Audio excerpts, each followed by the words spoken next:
35 నుంచి చదువుకుందామండి.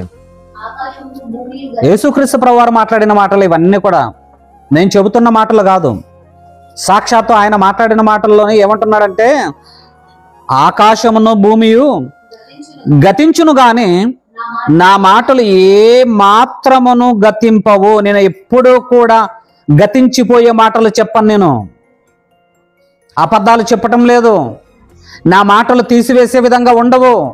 నా మాటలు మాత్రము భూమి ఆకాశములు గతించిపోవనేమో కానీ నా మాటలు ఏ మాత్రమును గతింపవు. నేను నిజమే చెబుతున్నాను.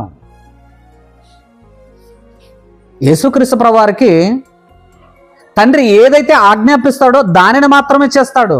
యేసుక్రీస్తు ప్రభువారికి ఏదైతే తెలుసో దానిని మాత్రమే చెబుతాడు. తెలియలేని దాన్ని కూడా నాకంతా తెలుసు అన్నాడు. 36వ వచనం ఇప్పుడు.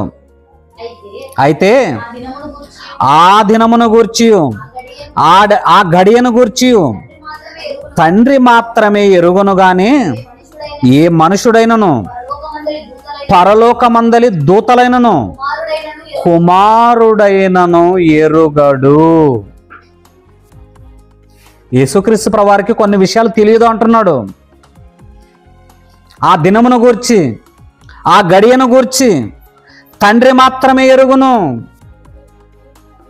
పరలోకంలో ఉండే దూతలకి తెలియదు, భూమి మీద ఉండే ఏ మనుషునికి తెలియదు, పరమ తండ్రి పుత్రుడైన కుమారునికి కూడా తెలియదు అంటున్నాడు. చూడండి,